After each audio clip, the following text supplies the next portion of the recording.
ready for tomorrow because tomorrow will be a hard stage. Yes, it's very long stage, a lot of kilometers, but well, relax, be careful all day, so finish, and it's the first big desafío here for the Dakar.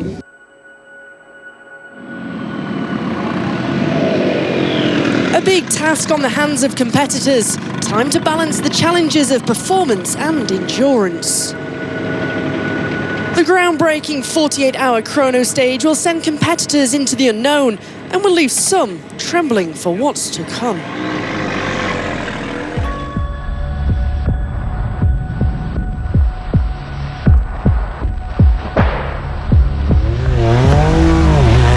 Ever wondered what it's like to be inside a Challenger across the vast desert? Well, Alexander Giroux is going to take you with him.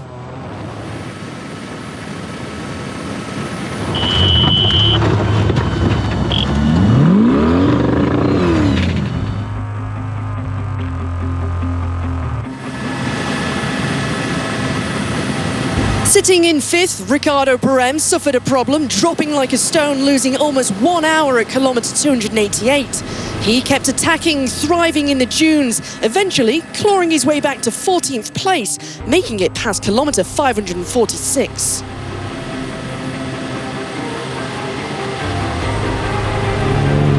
Coming into the one and only authorised pit stop at kilometre 168, Corbin Leverton had a severed tyre. Fortunately, mechanics on hand to make a desperate change.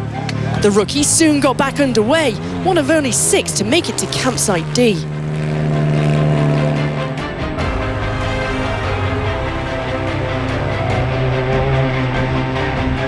Gonzalo Guerrero overshot a dune, causing him to nosedive into the sand. After digging themselves out of trouble, they realised they now had a front right puncture. Despite dropping to 11th, the youngster sits in 5th after 608 kilometres.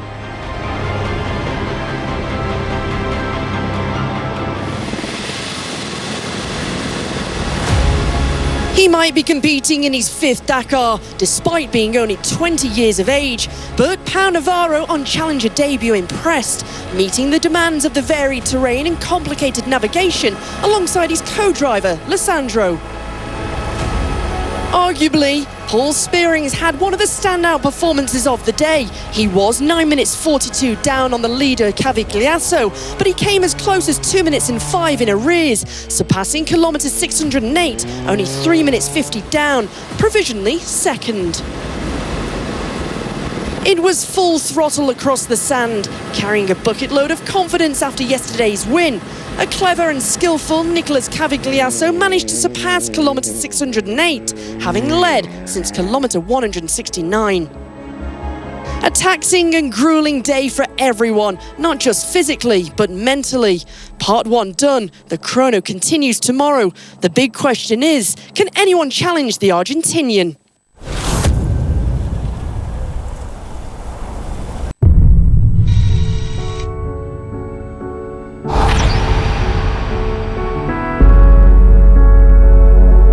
My name is Fatma Banaz. I'm one of the drivers in the Saudi Next Gen program. I'm a doctor. I'm a surgeon, ear, nose and throat. I'm a mother of 2 kids. I'm an inventor. I have 2 patents for surgical instruments, and I'm a rally driver.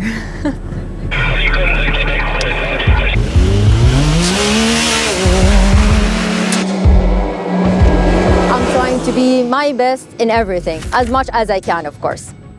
I love the dunes all the time, like it's since my childhood. Desert is part of my blood. I started to drive the car in the dunes with my father when I was like around 16 years old, around this time. Of course, a lot of mistakes, and I learned from the same mistakes. So I grew up around cars. I love the smell of the car.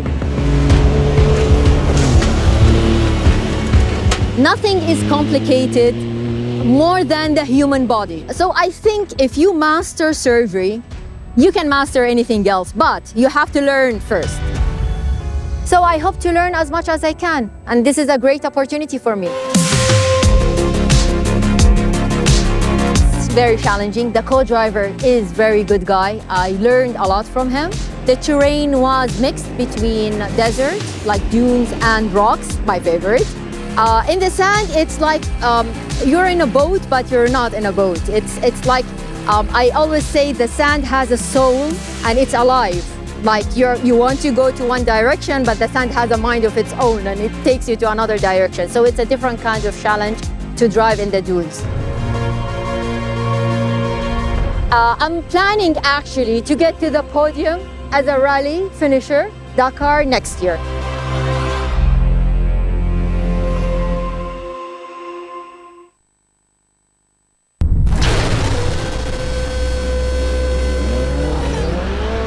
There are advantages to going out last after suffering in the dust and the struggle when stuck in traffic. A clearer path for the SSV T4s, but not without incident. Xavier Desutre relaxed and ready for the adventure ahead. Well, the 48 hours brings out a lot of excitement. Last year we smiled a lot when we tackled it. Now it'll be a long day, nearly 1,000 kilometers with stones to be aware of. We've got to protect the car. As a rookie, the 48-hour race over 2 days feels like uncharted challenge. Despite that, Brock Hedger is looking forward to creating friendships and memories. I don't know what it looks like because I've never done a Dakar rally before, so this will be my first experience of, staying in a tent with everyone, but looking forward to it, I'm sure. Fernando Castellano Alvarez setting off with co-driver Xavier Panseri. They soon hit problems though, their team waiting at the first checkpoint. South Racing team principal Scott Abraham overseeing the pit stop, and it was desperately needed. And nothing like a good old dash of masking tape to do some much needed DIY. Patched up, back out, hitting the halfway point within the top 10 SSV drivers. If it was tough for the South Racing Can-Am team, it's a harder obstacle to clear when the heat is turned up. In the case of Enrico Gaspari's Polaris, it was a fire hazard. Incredible footage, and yet they managed to solve the problem before their Dakar went up in smoke. A fifth place finish on his first full Dakar stage yesterday.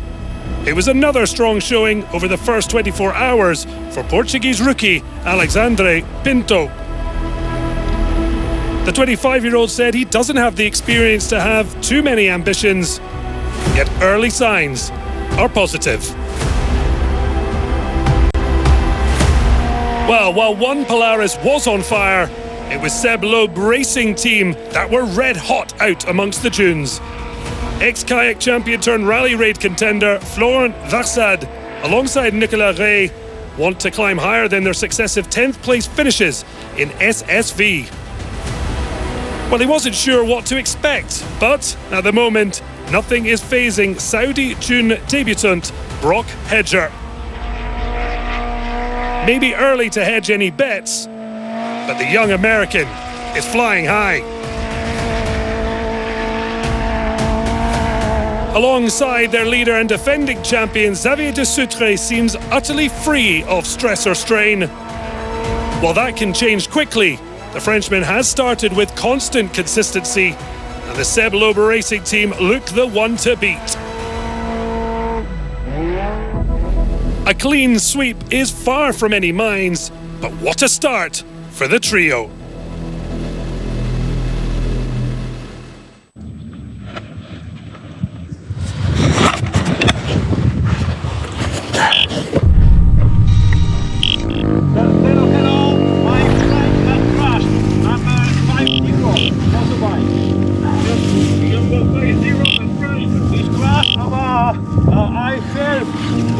My number is 529. And you talking to the radio. I think I'll be okay. No, okay. No, okay. No. Helicopter, go. No, helicopter. No, look. Yeah, it'll stop. No. Yeah, well, just when this stops, I could go. No. Look, I look this. Nice. He's crashed. Oh! No. Yeah. No going. No going. This is your life. Yeah, I'm good. Number 50 crashed little. Please, helicopter. Medic. Okay, so the helicopter is on the road. Okay, thanks. Okay? Thank you. Thank you. Thanks. Thank you. You go, man. Thank you. Thank you. Thank you, thank you. Thank you, bye. This is what caused the crash, so this is the track here. And this bump just hit this rock, and you can see where the bike is over there. It just kicked reared the bike up and sent me over the bars. Oh, not a good start. Anyway, so I broke my nose. They said I can't continue, I have to go back there to control this, which kind of makes sense. I don't want to run out of blood, especially here. So I'm going to leave the bike and go in the helicopter to bivouac, and then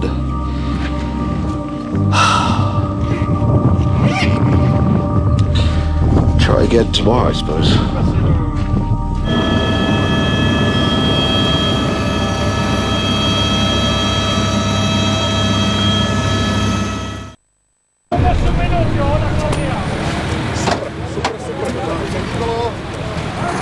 Here's something you don't see every day, a pit stop in the trucks. The top driver's getting a quick tune-up at checkpoint 1 before heading into the heart of the 48-hour chrono. Clock's ticking, boys.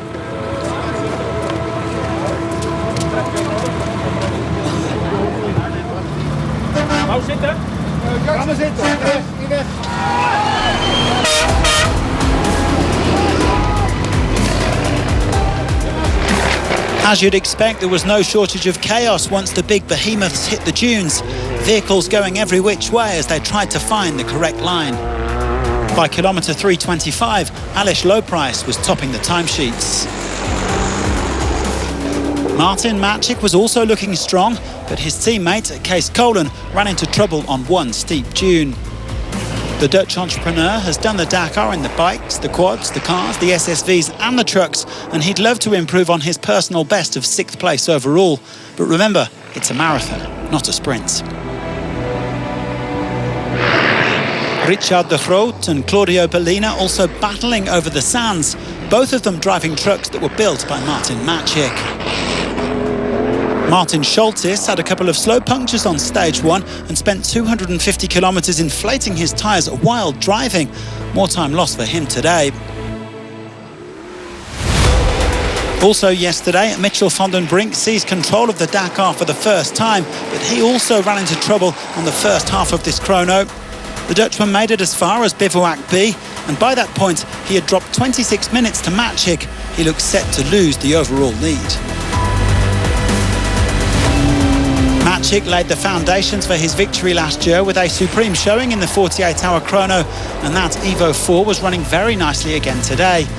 He was one of just 3 men to reach bivouac C at kilometre 5:46, along with Vaidota Jala and Aleš Lowprice. In the virtual standings, Lowprice only trails his compatriot by 2 minutes and 16 seconds, so it's all to play for tomorrow. Trucks all over the place after the first half of this stage. Can Van den Brink Jr. hit back tomorrow?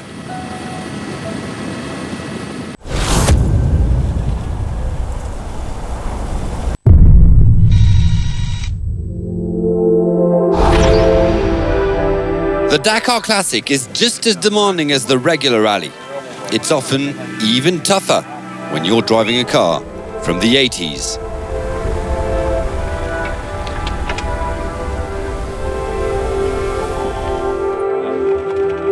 Schaust? Steigst mit dem anderen Loch rein. Try to bring the car out, and the car is getting hot, and one of the water hose explode, and then finish.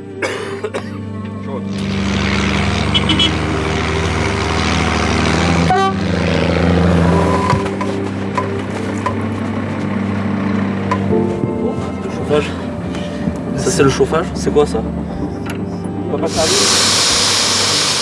And so the journey continued for the Peugeot 504, but not quite in the way the Italian crew was expecting.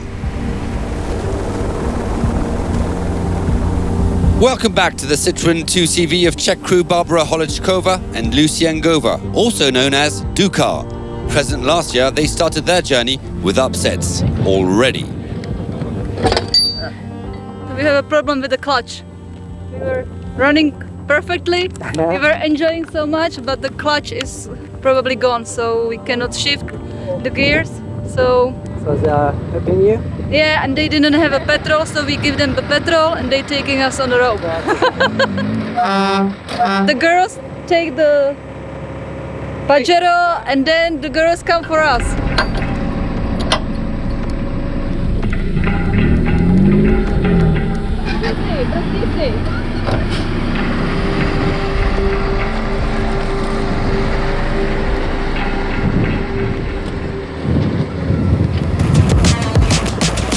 And the battle for glory is already quite intense between Spaniards. Title holder Carlos Santaolalla leading the way ahead of Joan Morera.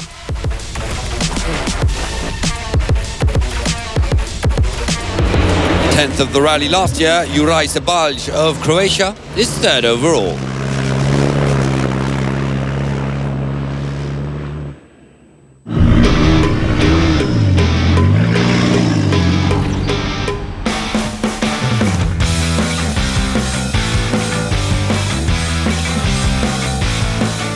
Yeah, why is always a good question. Why do we do Dakar? Eh? After first Dakar, you say, I never come back. When you're at home and you've done 11 Dakar, you don't want to look at television. You start thinking about coming back, and then it's a sort of disease, I think. We said, okay, we don't want to do the normal rally anymore. We're too old for that. We are going to do the classic rally, but we didn't know what it exactly was. Somebody needs a challenge, and it's nice to have some fun. Huh?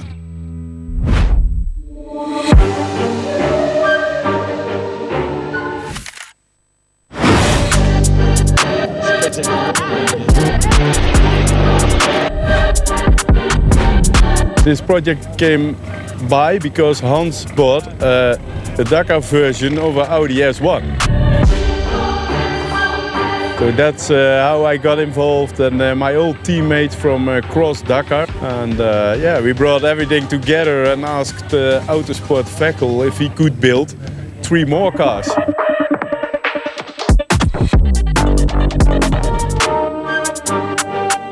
For sure it's a replica, it's built in the Netherlands. And it's based on an S1. They produced quite a lot of S1 Quattros for normal rally, historic rally.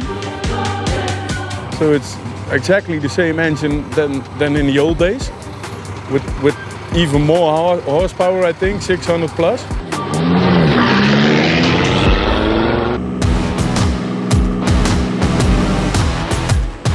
Every time we race the car, not only drive it, but when we start to race, we get a smile on our face, because you feel yourself like when you were a little guy and you saw all the heroes, Cancun, Blomqvist, Reul.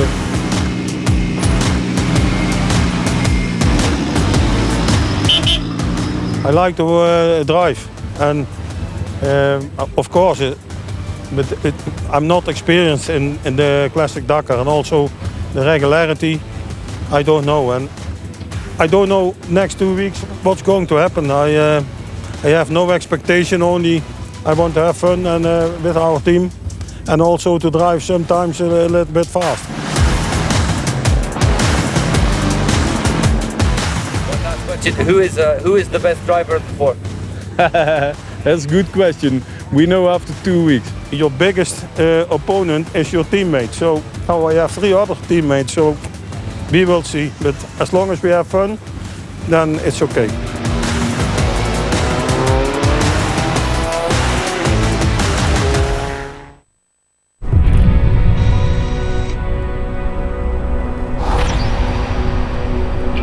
Tomorrow morning, the 48-hour chrono is resumed. Just over 300 kilometers remain for the frontrunners.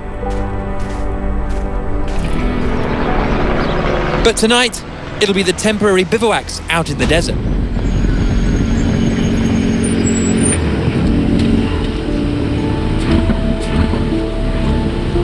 A chance to work on their machines, albeit without any help from their teams. It'll be a night of rations, conversation, and sleeping in a tent. Tomorrow, stage 2 will finally end at the 2025 Dakar Rally.